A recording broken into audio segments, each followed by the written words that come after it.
Joining us now, U.S. national editor for the Financial Times, Ed Luce, former Democratic Congressman from Ohio, Tim Ryan, soybean farmer and founder of the National Black Farmers Association, John Boyd Jr., and reporter for Politico Canada, because there's also Canadian tariffs we're going to talk about, Mickey Jurek.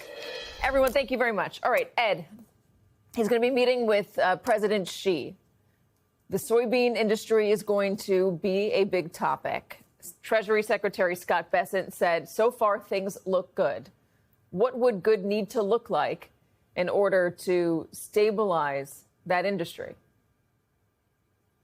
So good would need to look like China agreeing to lift its ban on buying American soybean, which has come in retaliation to Trump's trade war on China, and looks like being in the mix in these negotiations that Scott Bessent, the Treasury Secretary, has been having with his Chinese counterpart over the last couple of days. And that's why he says there's a framework, which is just a fancy word for truce in the making. And if indeed Bessent's right and the market sort of massive relief rally, big relief rally, it proves to be correct, then that's what Trump will do with Xi Jinping on Thursday. In exchange for him climbing down, it should be added, on this threat of 100% tariffs on China. So, I mean, there's a lot in the mix there.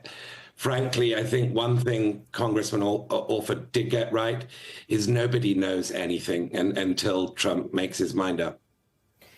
John Boyd Jr., you are a soybean farmer. Does that sound like that's what good will be for you?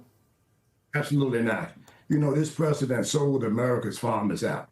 And, farmers called every day and they said that they feel like they've been betrayed by this president, $40 billion to Argentina, and then they start to sell soybeans to China. And then the president comes and invites them here to the United States and then cuts another deal undermining beef cattle farmers here at home. So he always says he's putting America's first, that he loves farmers, but this doesn't look American at all to America's farmers. And, he's off over in Asia.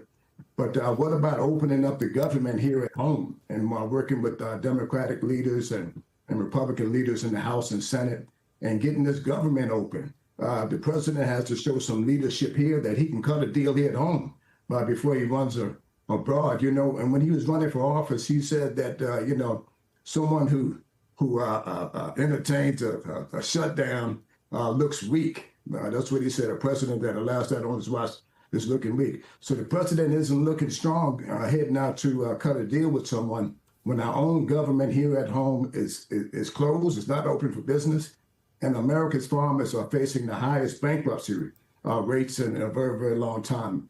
Farm suicides are up, farm foreclosures are up, and we're still sitting there talking about a framework. Farmers need to hear something, a whole lot more stronger language than that, and here at home. So, John, tell me about your farm. How are you doing? You're a soybean farmer. Where is your crop gone? Well, right now, I'm not harvesting. I had to cut my machines off. The grain elevators are full, which means they're not accepting any more new soybeans in on trucks. I don't have a grain storage capability, so I have to cut my combines off, people. That's how real this is. I've been farming for 42 years, and I never had calls from grain elevators saying that they were not taking soybeans today. Because the soybeans aren't moving here at home. So this is real. You're going to see a lot of farms on the auction blocks in the coming months. Right now, annual payments are due for America's farmers in October and November. And they also have to meet with their bankers to discuss next year's crop. And we don't have a market here at home. Farmers, and Trump was right about this, and Bessent was right about this, about 90% of farmers voted for Donald Trump, and the implication is that China is trying to hurt Donald Trump's constituency, and that they see that and they don't want to give in to it. What would it take, Congressman Ryan, former congressman, for Democrats to win those voters back? Well, I think we have to pay attention to them. I mean, part of the problem is Democrats stopped going to rural areas. They stopped really trying to advocate and fight for folks in rural areas and focused a little more on the urban areas and the suburban areas, maybe the ex-urban areas. But it's almost like Dems have thrown in the towel for rural Americans. And I think there's a great opportunity here for us to, as Democrats, to go into those communities and let them know that we care. Clearly, the underlying issue here, and I think John Boyd articulated it very, very well, is that President Trump has taken rural communities, rural voters for granted. He thinks he can do whatever he wants to do. He can have these fights, whether it's with China, with Canada, tariffs on, tariffs off, bailouts to Argentina, Argentina and Brazil selling their soybeans to China instead of American farmers.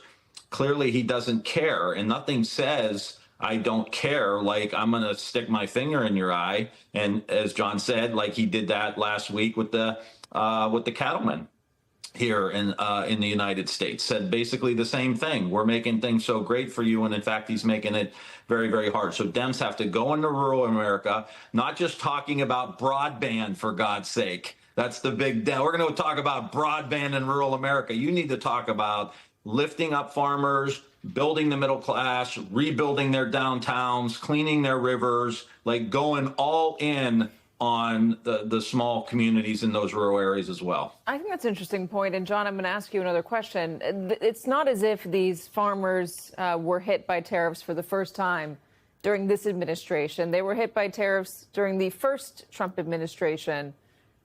And yet they voted for him again. So where do you see the Democrats failing? I saw you nodding your head when Congressman Ryan was talking about broadband. Well, Democrats have to make a play in these red states for farmers. For the first time in a very, very long time, I've seen a lot of white farmers on television saying exactly what I'm saying, to you here today, that the farmers are struggling. And we have to find a way to come together in this country and, make it better for America's farmers. I did reach out to Leader Jeffries this past weekend to ask him for a meeting. There has to be a Democratic message for these struggling farmers. You can't just say, "Oh, well, you voted for Trump. You deserve this." All farmers didn't vote for him. I certainly didn't.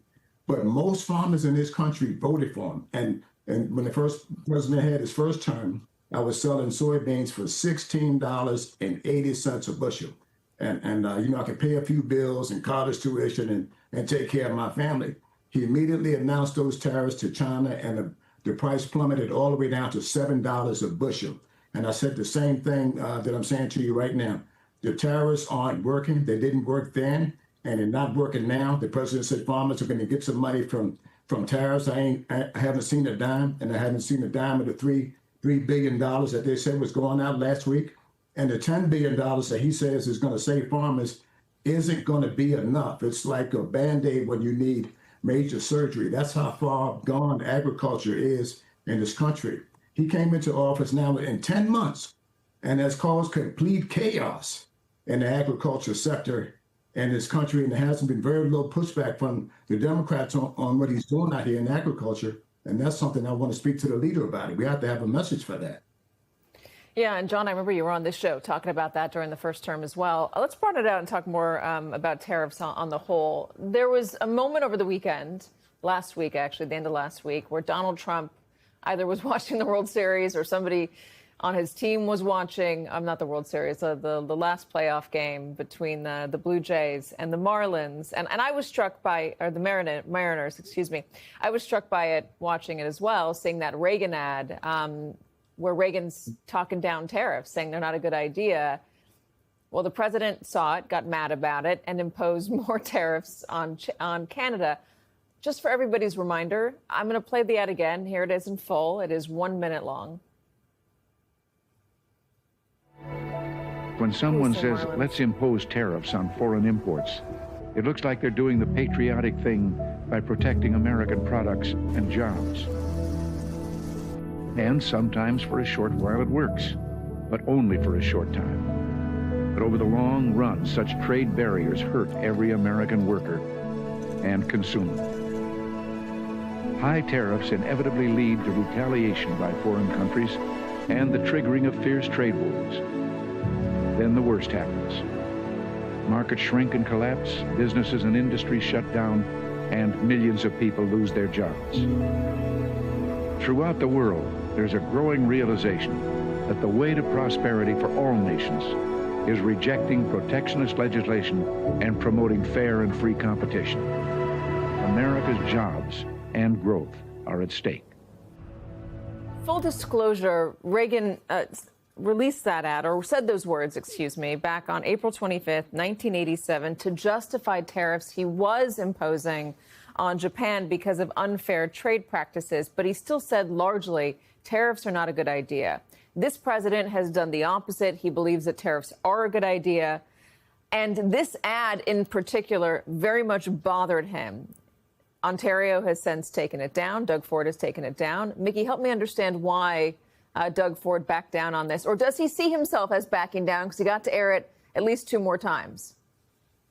He definitely does not see himself backing down. I spoke to people in his office today, and they view this ad as mission accomplished. The reaction that they got from Trump and other U.S. politicians is better than they could have gotten doing media interviews. And Canada is really playing the long game here. They want Trump to face resistance from Americans over his tariffs, and Canada has long argued that tariffs on Canada are a tax on the American people. So the Ford government is thrilled about the reaction that they've gotten from this ad. Ford was even texting with governors of Minnesota, Pennsylvania, Michigan over the weekend, talking about the reaction that it's gotten.